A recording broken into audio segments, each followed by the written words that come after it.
नमस्कार दोस्तों, आपका स्वागत है मेरे YouTube channel share market today में। आज हम बात करेंगे पीएनसी इंफ्राटेक लिमिटेड कंपनी के बारे में। कंपनी के फंडामेंटल कैसे हैं, चार्ट पे कहाँ पर सपोर्ट है, कहाँ पर रेजिस्टेंस है, नेक्स्ट टारगेट क्या निकल के आए हैं, इस बारे में हम बात करेंगे। चलिए जान लेते हैं थोड़ा कंपनी के बारे में। कंपनी की मार्केट कैप 6,760 करोड़ की है। करंट प्राइस चल रहा है 263 रुपये का। स्टॉक ने 52 वीक लो लगाया 236 रुपये का। 52 वीक हाई लगाया 357 रुपये का। स्टॉक का पी चल रहा है 16.30 का, जबकि इंडस्ट्री पी चल रहा है 20.10 का। बुक वैल्यू है 258 रुपये की। फेस वैल्यू है 2 रुपये की। आर चल रहा है 13.90 का और आर चल रहा है 13.90 का। कंपनी पे उधारी है लगभग 5,069 करोड़ की। चलिए क्वार्टरली रिजल्ट चेक कर लेते हैं, क्वार्टर रिजल्ट कैसा है कंपनी का। देखिए हम आ गए क्वार्टर रिजल्ट पे।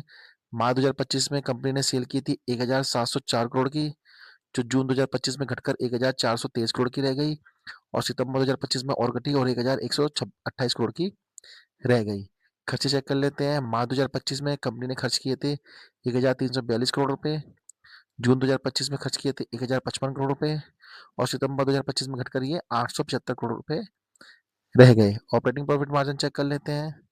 मार्च 2025 में ऑपरेटिंग प्रॉफिट मार्जिन 21% का था, जो जून 2025 में बढ़कर 26% का हो गया और सितंबर 2025 में घटकर ये 22% का रह गया। नेट प्रॉफिट चेक कर लेते हैं। मार्च 2025 में कंपनी ने 75 करोड़ का नेट प्रॉफिट दर्ज किया था, जो जून 2025 में बढ़कर 431 करोड़ का हो गया था और सितंबर 2025 में घटकर ये 216 करोड़ का रह गया। अर्निंग पर शेयर चेक कर लेते हैं। मार्च 2025 में अर्निंग पर शेयर 2.94 का था, जो जून 2025 में बढ़कर 16.82 का हो गया और सितंबर 2025 में घटकर ये 8.41 का रह गया। शेयर होल्डिंग पैटर्न चेक कर लेते हैं। कंपनी की शेयर होल्डिंग पैटर्न कैसे हैं। देखिए हम आ गए शेयर होल्डिंग पैटर्न में, हम ईयरली वाइज चेक करेंगे। मार्च 2024 में प्रमोटर की होल्डिंग 56.07 थी। मार्च 2025 में 56.07 थी और सितंबर 2025 में भी 56.07 थी। यानी क्वार्टरली क्वार्टर जो है प्रमोटर की होल्डिंग किसी प्रकार की कोई बढ़ोतरी या कटौती नहीं देखने को मिली है। एफएफएस की होल्डिंग चेक कर लेते हैं। मार्च 2024 में एफएफएस की होल्डिंग 11.85 थी, जो मार्च 2025 में घटकर 7.10 की रह गई और सितंबर 2025 में और घटी और 6.99 की रह गई। डीएस की होल्डिंग चेक कर लेते हैं। मार्च 2024 में डीएस की होल्डिंग 26.96 थी, जो मार्च 2025 में घटकर 26.26 की रह गई और सितंबर 2025 में ये बढ़कर जो है 26.51 की हो गई। पब्लिक की होल्डिंग चेक कर लेते हैं। मार्च 2024 में पब्लिक की होल्डिंग 5.12 थी, जो मार्च 2025 में बढ़कर 10.57 की हो गई और सितंबर 2025 में हल्की फुल्की कटौती हुई 10.43 की रह गई। देखिए प्रमोटर की होल्डिंग भी अच्छी है और इसके जो है अर्निंग पर शेयर भी अच्छा है कंपनी का। कंपनी प्रॉफिट भी दर्ज कर रही है और आरओई आरओसी भी कंपनी का बढ़िया है। यानी कंपनी के फंडामेंटल अच्छे हैं।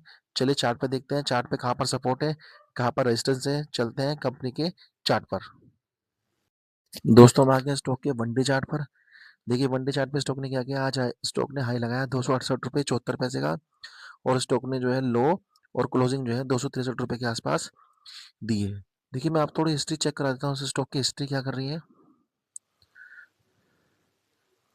देखिए यहाँ पर ये लगभग अक्टूबर 2024 के आसपास की बात है, जब स्टॉक ने जो है 470 रुपये का हाई बनाया। हाई बनाने के बाद स्टॉक ने जो है एक डाउन ट्रेंड की शुरुआत हो गई। देखिए यहाँ पे स्टॉक ने डाउन ट्रेंड की शुरुआत करी। स्टॉक ने एक रिवर्सल दिखाने की कोशिश करी, लेकिन यहाँ पर 50 एक्सपोनेंशियल मूविंग एवरेज को स्टॉक स्टॉक ने जो है रेजिस्टेंस के तौर पे फेस किया। देखिए ये स्काई ब्लू कलर की लाइन है, ये 50 एक्सपोनेंशियल मूविंग एवरेज की लाइन है। यहाँ पर रेजिस्टेंस फेस किया, वापस तेजी दिखाने की कोशिश करी, लेकिन यहाँ पर देखिए रेजिस्टेंस फेस किया, फिर यहाँ पर रेजिस्टेंस फेस किया और रेजिस्टेंस फेस करने के बाद स्टॉक में डाउन मूव चल दिया। देखिए यहाँ पर क्या हुआ, स्टॉक जो है इस बॉक्स में ही, इसी बॉक्स की रेंज में ये काम करता रहा। नीचे सपोर्ट के तौर पे काम करा, ऊपर रेजिस्टेंस के तौर पे काम करा और इसी रेंज में कुछ दिनों तक ये यहाँ पर ही मूव करता रहा और एक बार ये स्टॉक ने यहाँ पर क्या करा, लगभग जो है अक्टूबर सॉरी माफ करना, मई 2025 के आसपास स्टॉक ने जो है 239 रुपये का न्यू 52 वीक लो बना दिया। देखिए यहाँ पर सर्कल के पास लगभग मई 2025 के आसपास जो है इसने जो है न्यू 52 वीक लो बना दिया।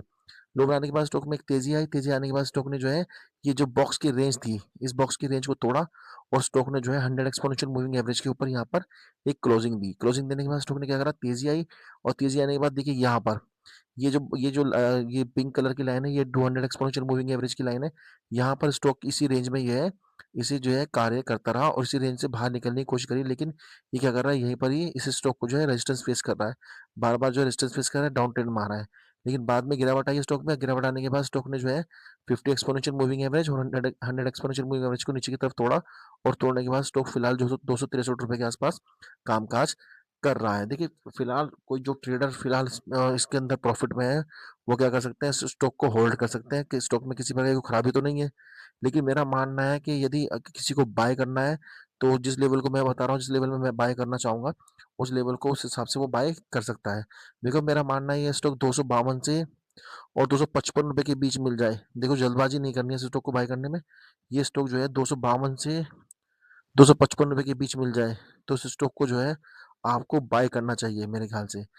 252 से ₹255 के बीच यदि मिल जाए इस स्टॉक को, तो आपको यहाँ पर बाय करना चाहिए और एवरेज करना चाहिए लगभग। यदि स्टॉक में फर्दर कोई गिरावट आती है, तो स्टॉक को आप ₹240 या ₹235 के आसपास मिल जाए ये स्टॉक, तो आपको इसे जो है यहाँ पर एवरेज भी करना चाहिए।